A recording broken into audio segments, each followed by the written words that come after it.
ಬೀಸಿದ ಬಿರುಗಾಳಿಗೆ ತೋಟಗಾರಿಕೆ ಬೆಳೆಗಳಿಗೆ ಹಾನಿ, ರೈತರ ತೋಟಗಳಿಗೆ ಅಧಿಕಾರಿಗಳ ಭೇಟಿ, ಜಂಟಿ ಸಮೀಕ್ಷೆ. ಚಿತ್ರದುರ್ಗ ಜಿಲ್ಲೆಯ ಚಳ್ಳಕೆರೆ ತಾಲೂಕಿನ ಸಮೀಪದ ಕೆಲವು ಗ್ರಾಮಗಳಲ್ಲಿ ಭಾರೀ ಮಳೆಗೆ ಕೆಲವು ತೋಟಗಾರಿಕೆ ಬೆಳೆಗಳಿಗೆ ಹಾನಿ ಉಂಟಾಗಿತ್ತು.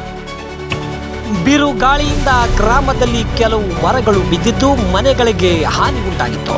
ಇನ್ನು ವಿದ್ಯುತ್ ಕಂಬಗಳು ತುಂಡು ತುಂಡಾಗಿ ಗ್ರಾಮದಲ್ಲಿ 2 ದಿನ ವಿದ್ಯುತ್ ಸಹ ಕಡಿತಗೊಂಡಿತ್ತು. ಬಿರುಗಾಳಿಗೆ ಸಿದ್ದಾಪುರ, ನಗರಂಗೆರೆ, ಕೆಂಚಬೀರಳ್ಳಿ ಗ್ರಾಮದಲ್ಲಿ ಕೆಲವು ರೈತರ ಅಡಿಕೆ, ಬಾಳೆ ಇತರೆ ಬೆಳೆಗಳು ಹಾನಿಗೊಳಗಾಗಿತ್ತು. ಸಿದ್ದಾಪುರ ಗ್ರಾಮದ ರಂಗಸ್ವಾಮಿ ಎನ್ನುವರ ರೈತರ ಜಮೀನಿನಲ್ಲಿ ಫಸಲಿಗೆ ಬಂದ ಸುಮಾರು 100ಕ್ಕೂ ಹೆಚ್ಚು ಅಡಿಕೆ ಮರಗಳು ಬುಡಸಮೇತವಾಗಿ ಬಿದ್ದಿದ್ವು. ಈ ಹಿನ್ನೆಲೆಯಲ್ಲಿ ತೋಟಗಾರಿಕೆ ಸಹಾಯಕ ನಿರ್ದೇಶಕರಾದ ಕುಮಾರ್ ಹಾಗೂ ಕೃಷಿ ಸಹಾಯಕ ನಿರ್ದೇಶಕರಾದ ST ರಮೇಶ್ ರೈತರ ಜಮೀನುಗಳಿಗೆ ಭೇಟಿ ನೀಡಿ ಜಂಟಿ ಸಮೀಕ್ಷೆ ನಡೆಸಿ ಹಾನಿಗೊಳಗಾದ ಬೆಳೆಯ ವಿವರವನ್ನು ಅಧಿಕಾರಿಗಳಿಗೆ ತಿಳಿಸುವುದಾಗಿ ಮಾಹಿತಿ ನೀಡಿದರು.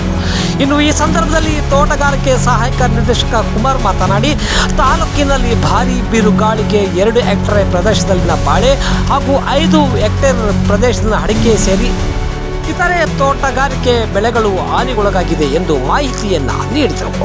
ಇನ್ನು ಕೃಷಿ ಸಹಾಯಕ ನಿರ್ದೇಶಕರಾದ ST ರಮೇಶ್ ಮಾತನಾಡಿ, ಕೃಷಿ ಇಲಾಖೆಯ ಮಾಹಿತಿ ಪ್ರಕಾರ ರಾಗಿ ಬೆಳೆ ಕಟಾವು ಹಂತದಲ್ಲಿದ್ದಾಗ ಗಾಳಿಗೆ ನೆಲ ಕಚ್ಚಿದೆ. ಈ ಪರಿಣಾಮ ಹಾನಿ ಕಂಡು ಬಂದಿದೆ. ಆದರೆ ಇತರೆ ಬೆಳೆಗಳಿಗೆ ಹೆಚ್ಚಿನ ಹಾನಿ ಸಂಭವಿಸಿಲ್ಲ ಎಂದು ಮಾಹಿತಿಯನ್ನ ನೀಡಿದರು. ಈ ಸಂದರ್ಭದಲ್ಲಿ ಹಾನಿಗೊಳಗಾದ ರೈತರಿಗೆ ತಕ್ಷಣ ಸರ್ಕಾರದಿಂದ ಬೆಳೆ ಪರಿಹಾರ ನೀಡಬೇಕು ಎಂದು ರೈತರು ಮನವಿ ಮಾಡಿದರು. ಈ ಸಂದರ್ಭದಲ್ಲಿ ಕೃಷಿ ಸಹಾಯಕ ತಿಪ್ಪೇಸ್ವಾಮಿ ಹಾಗೂ ತೋಟಗಾರಿಕೆ AO ಮೇಘನಾ ಸೇರಿದಂತೆ ರೈತರು ಇದ್ದರು.